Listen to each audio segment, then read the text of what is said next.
Hi sewing friends, I'm Karina from Lifting Pins and Needles. Thank you for joining me today. Now I want to show you a pattern release by Itch to Stitch yet again. Now I know in the Northern Hemisphere everyone's starting to make woven things for spring and summer, and that is up my alley because I'm in the Southern Hemisphere and I'm going into autumn winter, but my climate, as I've told you before, it's very mild. We get a very mild winter, very mild autumn. So all these summery styles, spring styles are very much appropriate for me, basically year round, you know. So this pattern is called Melrose dress and top, and it's got 3 views. The features of this dress are that it's a loose fit, round neckline, slightly high, finished with bias binding. All of them have cuffs on the sleeves, and then there are 3 views. The dress and the top have a separate bodice piece, has attached another pattern piece that is short for the peplum or long for the dress. They are attached together with a 1-inch seam allowance, and through that you pass the elastic around, and that becomes sort of like the casing so that the elastic doesn't touch your skin. That cinches it in at the waist and gives it that sort of blousey effect. For the dress you have inseam pockets available as an option. And for view C, there is no separate bodice piece, it's just a top that's sort of cropped, and the hem at the bottom is finished with a band. And the view that I chose was view C. I think those are more wearable for me and my lifestyle without the cinching in at the waist. And about the sizing, as always, from 00 to 20, because it is a woven pattern, you have cup sizes from A to double D. For cup sizes A and B, it doesn't have side bust darts, and for the cup sizes C, D and double D, there are side bust darts available for shaping. I chose a C cup, of course, you know, like always. About the body measurements, they go from a bust size of 30.5 inches to 45 inches, a waist of 25.25 inches to 40 inches, and hips of 33.25 to 48 inches. I mentioned before that this was a loose style, so there is ease, positive ease everywhere. For the bust, you have about 5 inches of positive ease, for the waist 10 inches, and for the hips 7 inches of positive ease. I'm looking approximately across all the size ranges, you know. So my body measurements put me in a size 12, but taking into account all that ease, and ease is always personal preference, like I've always said. When it's a loose style, I usually size down 1. So instead of making a 12 like I should have, I made a 10 because that is the ease that I like. So just take that into account. If your personal preference is to have nice loose things, like my mom always wants nice loose things, you know, she would choose her size. But because I want them a bit less, you know, not that I want things skin tight, but I want them a little less loose, I size down 1. So now I'm going to show you bits and bobs of process construction that I've done and extra steps that I've done as well, and you can see that all now coming in. Saving fabric is really important for me, so I'm going to show you my unconventional layout. You can see I've doubled up my pattern pieces, so that was meant to go on the fold there for the front. For the back, that way I can fully extend my fabric. Now this is fabric that's like, I don't know, 150 wide, almost 150 centimeters wide, so, and it's directional. So I've placed both my pattern pieces, one there, it goes right to the edge, that sleeve piece, and the other side also goes right to the edge. In this area here, I'm going to get my 2 bands, my front and my back band. That's going to be enough for me to get those 2 pieces out. And my sleeve cuffs, I'm going to get them from there. So basically, I'm going to get my whole thing out of 85 centimeters. And now the amount of bias binding I need for the neckline is very small. So I'm also going to get it from somewhere around there. That won't take up too much fabric at all. This pattern has these darts, and as you can see, I have lowered my apex by 1 inch. It's a very common adjustment for me. I don't even think about it, I just do it. I also lengthened the bodice piece, well, the main front piece, on the lengthen and shorten line by 1 inch, just to account for my height. And the other thing I want to show you, because I've placed the pattern piece, you know, double, using this transparent paper, it's really handy to place your apex in a place that's not going to be so, you know, ridiculous. So Here you can see through the paper, there's leaves there on this side of the apex. So that is actually where my bust is going to be, below that flower. I don't want flower, you know, a flower placed in the wrong spot. And here you can see the apex is there. And I also have just leaves here. So these flowers will be around my chest. They won't be like on the bust, and that's what I want. So up to there is my 85 centimeters. This is what I have left here on the side, and I've already cut one cuff there, the other cuff there, and I'm gonna have a square here, and from that square I'm gonna make the bias tape. You know, that one, that continuous one you make with a square, that's where I'm gonna get it from. This chiffon is special for French seams. I put the wrong sides together of the fabric and I'm sewing the side seams there at 1/4 inch of a seam allowance. I've put pins there within that seam allowance. 1/4 inch seam allowance is the first row of stitching that I'm going to do, and after finishing that I'm going to trim that seam allowance to half, or 1/8 of a seam allowance. You can see me trimming that there by half. Now on that little roundy bit there underneath the dolman sleeve, I'm going to clip a few snips there just to help that curved area turn better when I turn this around. So now I'm going to flip this around. Now I have right sides together of the fabric, and I'm going to align there, and I'm going to pin right on the edge within the seam allowance again, and sew again with 1/4 inch.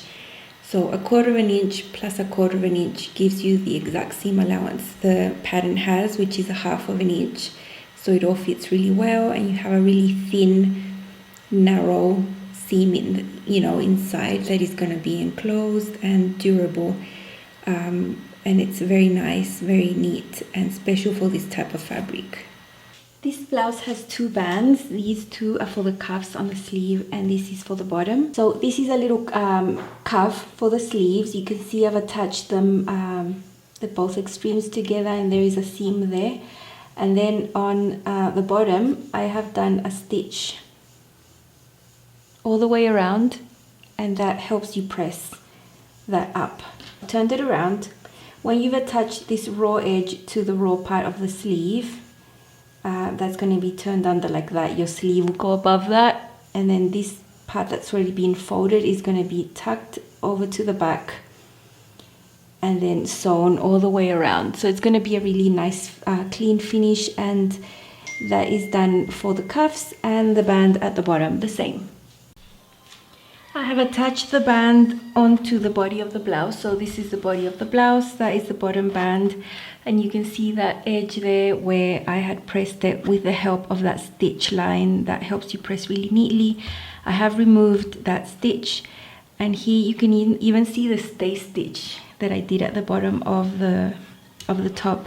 So now what I have to do is fold this over. The seam is pressed downwards, and I need to fold that, match that there. And what I'm going to do is hand baste it all around before I top stitch it down, but I'm going to top stitch it from the right side of the blouse there. So this is going to be the same process for the hemband and the cuffs at the sleeves, all the same. Due to my fabric choice and that I don't allow pins to give me all the support I need to get a good result, I am a tad perfectionist. I have taken the time to hand baste the bands and the cuffs, and then I can just whiz through with my edge foot. I've done the same with the neckband. So once I've finished hand basting, I can just whiz past and top stitch and get good results. Okay, so all that you saw was me using this tropical print chiffon for my first version. That was actually my wearable toile, you know. I just went and made it straight up. The adjustments I had to make for my size was to drop the side bust up by 1/2 inch. I initially had dropped it 1 inch, but I went too far when I tried it on. So I just redrew it, repositioned it, and ended up being 1/2 inch lower than the original pattern to match my apex point. So after I made that one, I made this one, and that is the one I have on right now. So I just cannot step away from the silky stuff. I just cannot step away. But yeah, I'll show you the features up close of the chiffon one though, because I think it might be easier to see. The neckline there is finished with bias binding. And you see that I baste and do a whole bunch of extra things because I'm a perfectionist, you know, and with these slippery fabrics, you need to take those measures, you know. Here you can see the band that's attached there that lengthens the sleeve, because you see the curve there is very short, and that's on both sides. And at the bottom you have this other band there. So inside it's very nice, very clean finish. And I'm gonna flip this around so you can see what I've done with this version. On the shoulder seams, you can see my French seam there and my French seam right there. And from the inside, the bands give a really, really clean finish, you know. Very detailed instructions on how to deal with the bands. And there are things there that I actually do myself when I sew, and then I see these instructions and I'm like, that's how I do it, you know. It's always nice to see that the things that I've learned over the years, sort of by self-taught and like by looking at ready to wear, is actually the right way to do things. So that's really good. I will step back and show you this other silky one that I've made. I thought, you know, I'll just whip it up in an afternoon. Yeah, I was whipping it up to the night because of all the hand basting. And it's poly silky thing type satin, I don't know what it is, with all these stripes, and it hits mid-hip, as you can see there, right there. I did have to lengthen this by an inch to account for my height. Each to stitch drafts for a 5'6" woman. I'm 5'8", and I think in styles like this you can really tell that I've got some length missing on this area, you know. Nice, loose, but you know, nice and loose, you can always go with a lightweight woven and wear nice and loose things, you know. At least that's my rule, my fashion rule.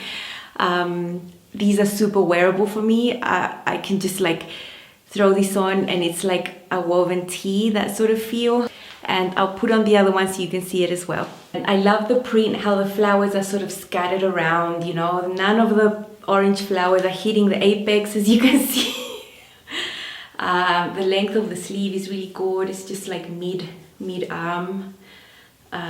Super nice, and I love it. Now the neckline is high, but it's not touching my clavicles, and that is a very important point for me. It's like a deal breaker, really. And because these are tester versions, I am not at liberty to like change things. But the next versions I will do, I think I will drop the front neckline by 2 centimeters, right there. Just a little bit. I don't think it changes the overall look of the design. It's just for comfort, just a little bit down.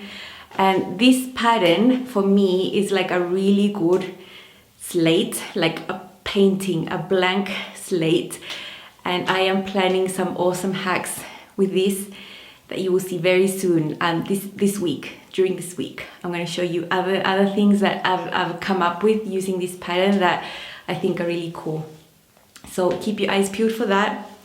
My affiliate link for this pattern and all of each to stitch is down below in the description box. If you like this style, you can purchase through that link and I receive a small commission. That is all for now. Don't forget to like, subscribe and share, and I will see you soon. Happy sewing. Bye.